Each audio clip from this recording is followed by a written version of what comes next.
Hello, I'm Colleen Pearl the Cool Crone, and welcome back to my channel. Today's video will cover the full moon in Sagittarius, which is taking place on May 23rd, 9:52 a.m. Now be sure to Google and find out what time the full moon is happening in your neck of the woods.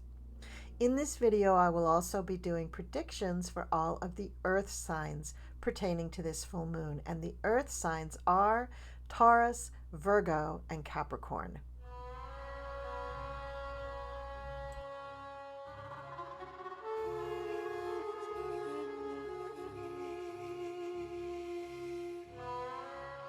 If you'd like to book a reading with me, go to www.thecoolcrone.com, click on the Book Now tab, and make your appointment.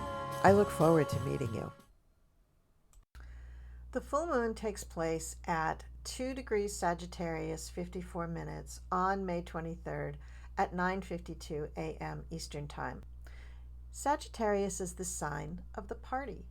Very often in the May-June time of year, we have celebrations like weddings, anniversaries, and graduations.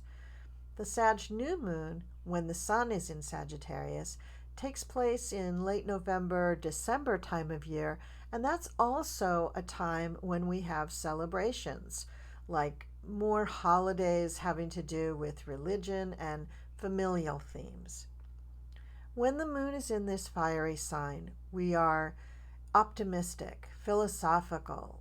If the Archers get their way, they're happy, and they love to share their happiness with everyone around them. This is a powerful lunation with a huge stellium of planets, mostly in Taurus, but very close to the Sun, which is in Gemini. Pluto trines this stellium, lending it power and intensity.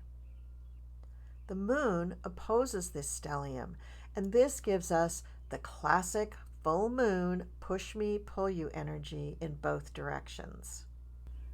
So look for this lunation to have something big happening.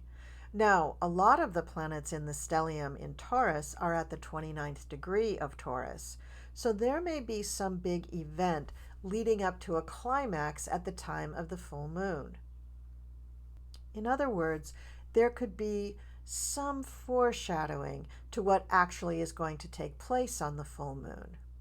We could have some big event like the Oscars or the G8 happen right before the full moon.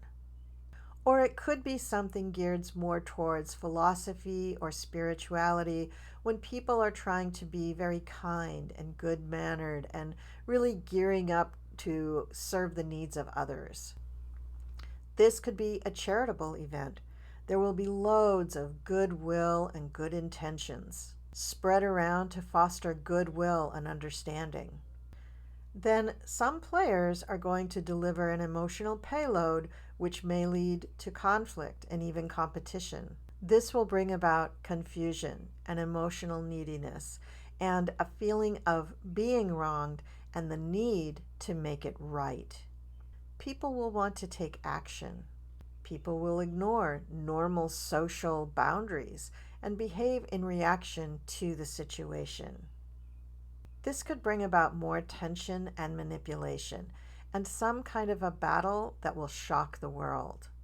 As I write this, I'm thinking that this could pertain to Gaza and Israel, where things could turn very ugly and perhaps result in more loss of life.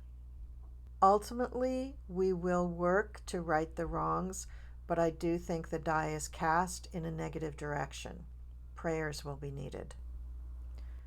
We will be able to recover, to at least overcome this awful tragedy, and women will be featured strongly in the outcome. So, it's going to be an eventful moon, to say the least. So now let's start the Earth sign predictions, and the first sign up is Taurus. The full moon in Sagittarius lands in your 8th house, so this impacts your feelings about money and intimacy. Ostensibly, you could be wrapping up a financial project, paying off a loan, finishing your taxes, or making a big investment. All of these fall under the auspices of the 8th house. But this house also pertains to your security, which is reflected in your own financial resources.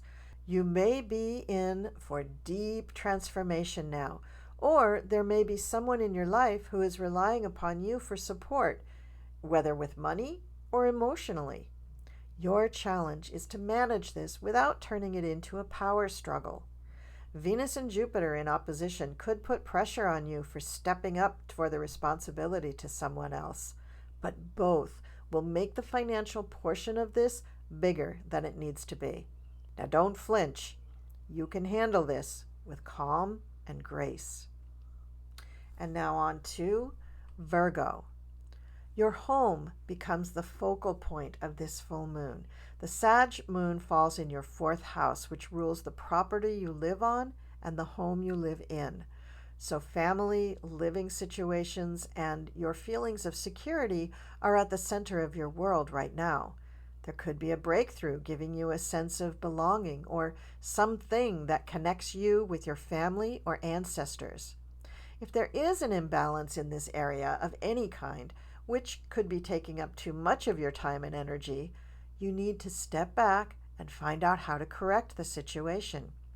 It's possible now to heal a family quarrel, even a long-term separation or disagreement. Alternatively, this could be the time you work on your house or living space and make changes. Your career may be impinging on your ability to even spend time at home now, so please look at that and balance things out between work and family.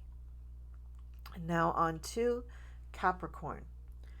You will withdraw, Capricorn, and spend time alone during this full moon. You have the feeling that you should be out of the spotlight so you can focus on your inner life. Meditation, rest, self-care, these are all good activities now, rather than running errands and hosting dinners. Introspection is a good thing, even therapy, to deal with difficult issues.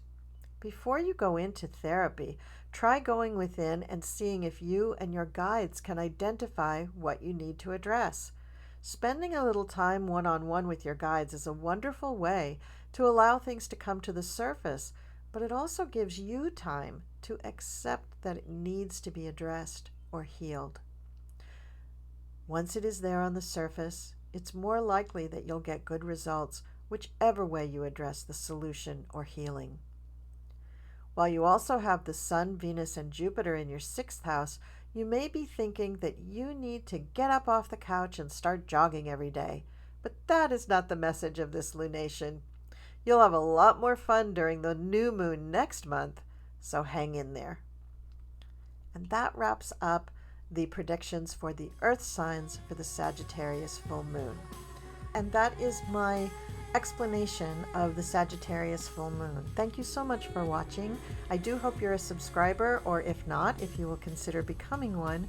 And also, if you're a subscriber, I hope you will consider becoming a member of the Cool Crone Coven. We have monthly meetings, there's badges, there's emojis, and there's other discounts and benefits that you will be a part of if you become a member. Thank you so much for watching, and I'll see you next time.